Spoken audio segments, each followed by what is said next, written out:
एक प्रश्न लिया है जिसमें 298 केल्विन पर सेल का ईएमएफ फाइंड आउट करना है। तो यहाँ पर मानक इलेक्ट्रोड विभव Fe2 पॉजिटिव का 0.44 दिया है, जबकि हाइड्रोजन का 0 होता है। Fe2 पॉजिटिव की सांद्रता 0.001 m है और हाइड्रोजन की 1 है।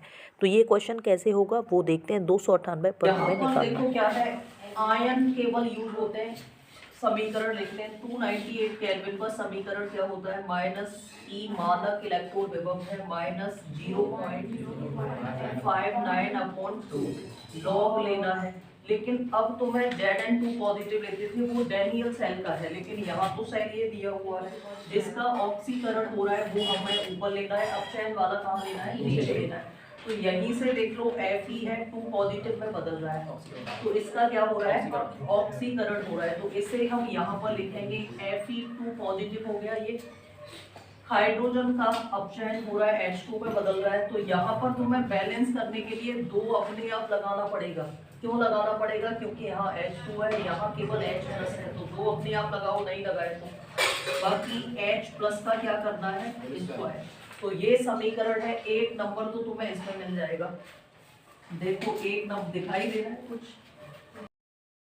तक हो गया। 1 नंबर का भी काम हुआ है। आगे इसमें क्या ज्ञात करना है, ईएमएफ ऑफ सेल। तो यहाँ क्या दिया हुआ है, देखो विभव इतना किसका दिया हुआ है, Fe2 पॉजिटिव का दिया है। हाइड्रोजन का तुम लोगों को पता, मानक इलेक्ट्रोड विभव, चलो तुम लोग बताओ क्या होगा, शून्य होता है बिल्कुल, इतना वो तो सोचना ही नहीं है। ई मानक कैसे निकालेंगे, ई कैथोड माइनस ई एनोड। अब यहाँ पर देखो ये 0 है, यहाँ पर कितना है 0.44, तो ये प्लस का आ रहा है, कहने का मतलब कितना आएगा, प्लस 0.44। ये मिल गया। ये तुम्हें यहाँ पर लगाना है, बाकी सॉल्व कर दो तो देखना। ई हमने ये लिख दिया है, ये कितना है, प्लस 0.44 लिख लिया ये। और यहाँ पर क्या हो जाएगा 0.059/2, ये पहले से ही है ऐसा।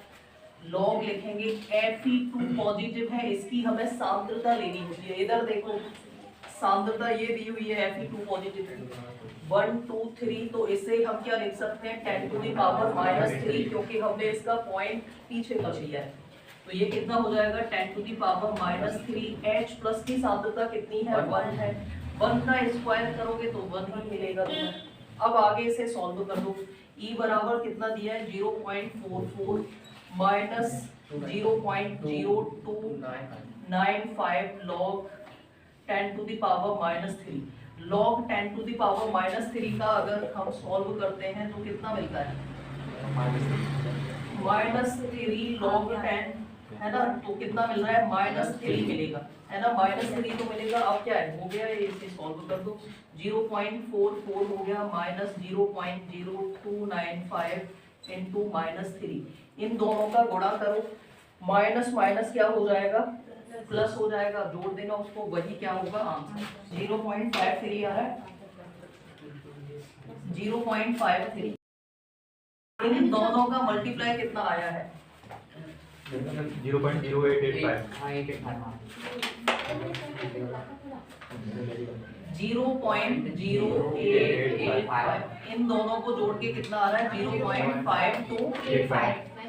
ठीक है, बस इतना है। नहीं ये तो नहीं पूछा था, कोई बात नहीं। 0.53 वोल्ट इसे हम लिख सकते हैं। 8 को हटाएंगे तो कितना लिख देंगे 0.53 वोल्ट। तो ये हो गया। आगे फिर लिखो, बातें मत करना, एक्स्ट्रा बातें नहीं करनी है। प्रश्न लिखो, एमीन, एमीन किसे कहते हैं, एमीन किसे कहते हैं, प्राथमिक एमीन द्वितीयक और तृतीयक एमीन को, प्राथमिक एमीन द्वितीयक और तृतीयक एमीन को एक एक उदाहरण देते हुए समझाइए। क्या पूछा है, एक एक उदाहरण देते हुए समझाइए।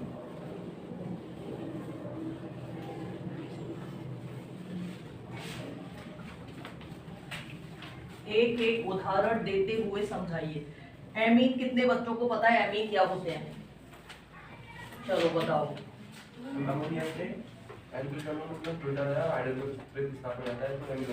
बिल्कुल, है ना, क्या है, जैसे अमोनिया है ये NH3, NH3 से एल्किल समूह द्वारा, एल्किल समूह देखो ये CH3 हो सकता है या C2H5 C3H7, ये क्या है एल्किल समूह। तो इनके द्वारा यहाँ से एक हाइड्रोजन का प्रतिस्थापन होगा। प्रतिस्थापन का मतलब समझते हो, हाइड्रोजन हटेगा, उसकी जगह जो प्रतिस्थापन करेगा वो आएगा। तो यहाँ CH3 बन गया NH2, ठीक है, ये बनेगा। वैसे यदि हम यहाँ पर हेलो एल्केन ले लें तो ये रिएक्शन हो जाएगी, लेकिन यहाँ तो केवल हाँ अभी ये बनाया है एमीन, ये होते हैं, ठीक है। एमीन की परिभाषा क्या लिखोगे, यदि अमोनिया से एल्किल समूह द्वारा हाइड्रोजन का प्रतिस्थापन होता है तो क्या बनता है, एमीन बनता है। अब तुम्हें आगे क्या पूछा गया है, प्राथमिक द्वितीयक और तृतीयक एमीन को एक एक उदाहरण देते हुए समझाएंगे। बताओ कैसे समझाएंगे, ये किस तरह का एमीन है, प्राथमिक एमीन है ना। प्राथमिक एमीन है तो इसी रिएक्शन से बता सकते हो। यदि हम हेलो एल्केन की अभिक्रिया NH3 से करा दें तो हमें क्या मिल जाता है, प्राथमिक एमीन मिलता है। इसे अमीनो अपघटन कहते हैं इस अभिक्रिया को। ये अमीनो अपघटन के द्वारा 1 डिग्री 2 डिग्री और 3 डिग्री एमीन बनता है। ये इंपॉर्टेंट है, पेपर में आ सकता है। कौन सी डिग्री के द्वारा 1 डिग्री 2 डिग्री 3 डिग्री एमीन बनाते हैं, तो केवल एक ही मेथड है, अमीनो अपघटन। तो ये बन गया। अब अगर हम इसका रिएक्शन फिर से इससे करा देंगे CH3Cl और CH3NH2 तो क्या बन जाएगा, 2 डिग्री एमीन बन जाएगा। क्योंकि देखो ये एल्किल समूह एक और हाइड्रोजन हटाएगा, यहाँ से CH3 का होल ट्वाइस NH, बाकी का HCl निकल जाएगा, है ना। ये होगा। तीसरा क्या होगा,